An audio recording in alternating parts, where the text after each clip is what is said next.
I think all of you would agree that things have changed over the years. Not only has the world we lived in changed, but our friends have changed, our interests have changed, and our perspectives on life have changed. Some of these changes have happened over time, while others pop up right before our eyes. But one thing is the same. We have changed together. Everything is different now, though. Over the next few years, we will grow, change, and discover ourselves. We will step out on our own as individuals. We will no longer have each other as a crutch, as a familiar face. But that's okay, because we are growing up and finding ourselves. Many of us first walked into Northside Elementary in 1999, when gas was only $1.10 a gallon. The unemployment rate was less than 4%. And when most girls thought Jacob Lush was the dreamiest guy around. 6 years later, we found ourselves at our first day of middle school. Gas had risen to $2.30 a gallon. President Bush was elected to a second term in office, and we began to discover what made us all different. Then in 2008, we started high school. We didn't want to think about gas prices. We all thought we were indivisible, and we were ready for a new adventure. During high school, we changed from trimesters and 5 periods a day, back to semesters and 7 periods a day. And then during our senior year, our school adopted a 1-to-1 environment. Now that was change. No matter what has been thrown our way, we have adapted. Now we are graduating, and we don't know what the future will hold. Adults ask us what our plans are. Our parents ask us how we plan to pay for our plans. And we ask ourselves if our plans are what we really want. And chances are, the plans we have aren't the plans we'll keep. But always remember one thing. Wherever you go and whatever you do, don't let others define your life. Define your own life. Steve Jobs once said, your time is limited, so don't waste it living someone else's life. Don't be trapped by dogma, which is living with the results of other people's thinking.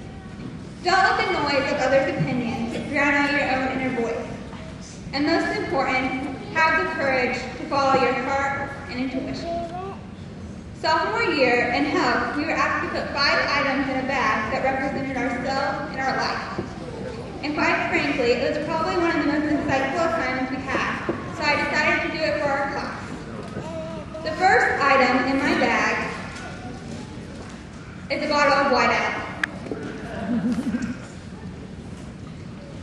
I put this in my bag because now is not a time to worry about making mistakes.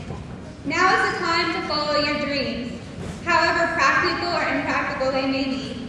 Go out and do something stupid. Change your major 5 times.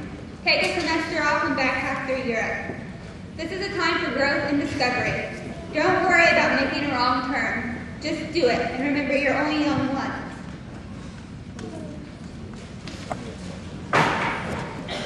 My second item is a pair of keys to take you on whatever adventure comes your way. Be risky and do what you never thought you could do. Don't let high school be the highlight of your life. You are all amazing people and you will accomplish amazing things with your life. Don't ever let anyone tell you that you can't or that you aren't good enough, because you are. We are now embarking on a journey of uncertainty and change. But remember, this is your adventure and your life. Live it how you want to, not how you're expected to. The third item in my bag is a bow, because we will always be tied together. As much as we probably don't want to admit it, for the most part, we're all friends. We have seen each other almost every day for the past 13 years. And today is the last day we will all be in one place together at one time. The thing is, though, we will always be a part of each other. We will carry the love of our friends, the memories made, and the lessons learned from each other forever. The fourth item in my bag is a second grade math assignment, which I failed. And yes, I'm standing up here as valedictorian, showing you the F I got on that assignment. Not my proudest moment. But I'm showing you this to tell you it's okay to fail. Failure is how we learn. I mean, yes, it would be nice to learn from others' mistakes, but really, how often does that happen?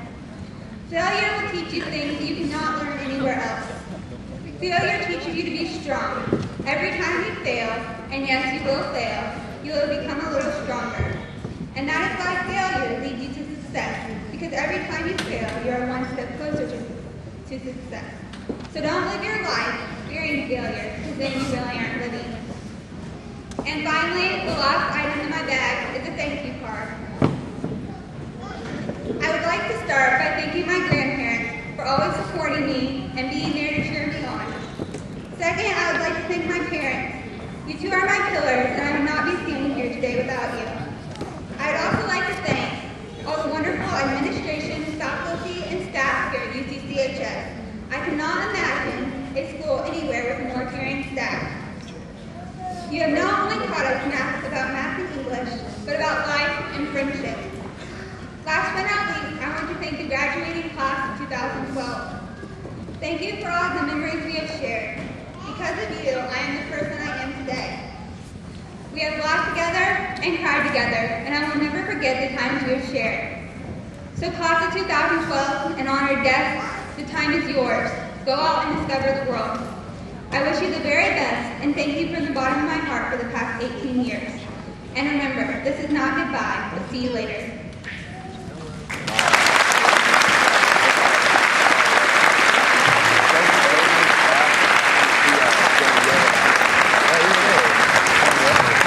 Good.